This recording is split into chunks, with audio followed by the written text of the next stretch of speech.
Good morning friends, स्वागत है आपका अपने यूट्यूब चैनल पर। तो चलिए शुरुआत करते हैं आज की द हिंदू ट्यूटोरियल वोकैबुलरी की। पहला वर्ड है आज की वोकैबुलरी से एक्विटल।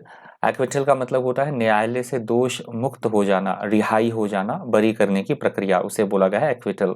सिनोनिम्स है एब्सोल्यूशन, डिस्चार्ज, एक्सकल्पेशन, एक्सोनरेशन और पार्डन। एंटोनिम्स है कन्विक्शन, सेंटेंस, कंडेमनेशन और ब्लेम। जेस्ट का मतलब होता है सारांश, मतलब मुख्य मुख्य बातें कहना किसी चीज की, उसका जो सारांश, कोर पॉइंट जो होता है, मुख्य बिंदु, सारांश, निष्कर्ष या सार, उसे बोला गया है गेस्ट। जेस्ट उसे बोला जाएगा जेस्ट। जेस्ट के सिनोनिम्स है essence, substance, core, heart, point. Antonyms extension, distract, late और पेरिफेरल्स। नेक्स्ट हमारा वर्ड है स्क्वांडर। स्क्वांडर का मतलब होता है पैसे की, समय की बर्बादी करना, अंधाधुंध पैसा खर्च करना, पैसे की बर्बादी या समय की बर्बादी, उसे बोला गया है स्क्वांडर। सिनोनिम्स है waste, blow, dissipate, spend, consume. Antonyms है conserve, save, preserve, hoard. Shudder का मतलब होता है डर से कांपना या ठंड से कभी होना, शरीर में थरथराना या कांपना, उसे बोला जाता है शडर। शडर के सिनोनिम्स है ट्रेम्बल, शिवर, शेक, क्वेक, वाइब्रेट। एंटोनिम से ब्रीव, काम, स्टिल और ऑर्डर। कोहेरेंट का मतलब होता है चीजों में आपस में सामंजस्य बिठाना, सामंजस्यपूर्ण, उसे बोला गया है कोहेरेंट। कोहेरेंट के सिनोनिम्स है consistent, lucid, logical, intangible. Antonym से इरेशनल, कंफ्यूज्ड, इनकोहेरेंट और डिसऑर्डर्ड। माद का मतलब होता है किसी चीज को क्षति पहुंचाना, नुकसान पहुंचाना, किसी तरह का बिगाड़ देना, उसे बोला गया है माद। सिनोनिम से damaged, blemished, spoiled, defective. Antonym से परफेक्ट, फ्रेश, अडॉर्न्ड और फॉल्टलेस। ग्लिच का मतलब होता है किसी भी काम में किसी तरह की कोई बाधा आना, कोई रुकावट, अड़चन, उसे बोला गया है ग्लिच। ग्लिच के सिनोनिम से flow, hitch, malfunction, but, defect. Antonym से एडवांटेज, सॉल्यूशन, एक्यूरेसी और फाइंडिंग। अबॉलिश का मतलब होता है किसी चीज का उन्मूलन कर देना, किसी को रद्द कर देना, हटा देना, उसे बोला गया है अबॉलिश। सिनोनिम से cancellation, invalidating, abolish, eliminate. Antonym से कंस्ट्रक्शन, क्रिएटिंग, इंजीनियरिंग और एक्सेप्टिंग।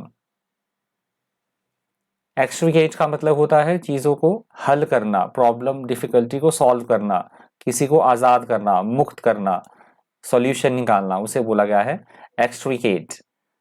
एक्सट्रिकेट के सिनोनिम से free, release, disentangle, disengage, liberate. Antonym से एंटेंगल, इन्वॉल्व, एम्ब्रॉयल और हैम्पर। फॉरबोर्ड्स का मतलब होता है भविष्य में क्या घटित होने वाला है इसका पहले से ही पूर्वानुमान लगाना, भविष्य बताना, उसे बोला जाता है फॉरबोर्ड्स। सिनोनिम से पोटेंस, प्रेसेजेस, प्रेडिक्ट, बोर्ड्स। एंटोनिम से कंसील्स, हाइड्स, काम और डिसलाइक्स। प्रोक्योरमेंट का मतलब होता है खरीद फरोख्त करना या किसी चीज का इंतजाम करना, प्राप्ति या किसी तरह की उपलब्धि, उसे बोला जाता है प्रोक्योरमेंट। सिनोनिम से acquisition, purchase, obtaining, gaining. Antonym से सेल, ट्रिमिंग्स, डेट और डेफिशिएंसी। मिलेट का मतलब होता है ऐसे अनाज जो काफी मोटा होता है, मोटा अनाज या बाजरा, बाजरे को बोला जाता है मिलेट, मोटा अनाज। सिनोनिम से कॉर्न, ओट्स और serial.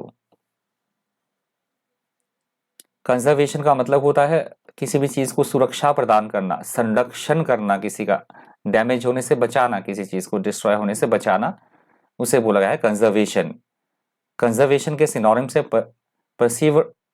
परसिवेशन, protection, maintenance, safeguarding. Antonym से डिस्ट्रक्शन, डैमेज, वेस्ट और डेमोलिशन। रेजिलिएंट का मतलब होता है किसी भी तरह के बदलाव को झेलने की क्षमता रखना, परिवर्तन एवं बदलाव को सहने में समर्थ होना, लचीलापन होना, उसे बोला गया है रेजिलिएंट। सिनोनिम्स है strong, tough, durable, stable. Antonyms है fragile, delicate, inflexible, rigid. Intermediation का वैसे तो मतलब होता है मध्यस्थता करना, किन्हीं दो समूहों या दो व्यक्तियों के बीच में किसी तरह की मध्यस्थता करना, बीच बचाव करना। एडिटोरियल में ये फाइनेंस से मोटिवेटेड एडिटोरियल था। यहाँ पे एडिटोरियल में इसका मतलब लिया गया है इंटरमीडिएशन का। जैसे बैंक हमसे पैसा लेता है और उस पैसे को बैंक आगे उधार देता है, तो बैंकों के द्वारा जमा जो धन होता है उसका आगे उधार दिया जाना, उस कंटेक्स्ट में ये वर्ड यूज हुआ है इंटरमीडिएशन। डिस्ट्रप्शन का मतलब होता है किसी भी काम में किसी तरह का कोई व्यवधान पैदा करना, कोई रुकावट पैदा करना, उसे बोला गया है डिस्ट्रप्शंस। सिनोनिम से disturbance, interruption, disorder, commotion. Antonym से ऑर्डर, स्ट्रक्चर, ऑर्डरिंग और हार्मनी। प्रोट्रैक्टेड का मतलब होता है ऐसा कोई काम या ऐसी कोई कार्य विधि या ऐसा कोई भी प्रोसेस जो कि तय समय से काफी देर तक चलता रहे, लंबी अवधि तक चलने वाला, उसे बोला गया है प्रोट्रैक्टेड। प्रोट्रैक्टेड के सिनोनिम्स है लेंदी, प्रोलॉन्ग्ड, एक्सटेंडेड, लॉन्ग। एंटोनिम से फास्ट, अब्रप्ट, शॉर्ट और ब्रीफ। ये लास्ट वर्ड था हमारी आज की द हिंदू ट्यूटोरियल वोकैबुलरी से। Thank you, thanks for watching.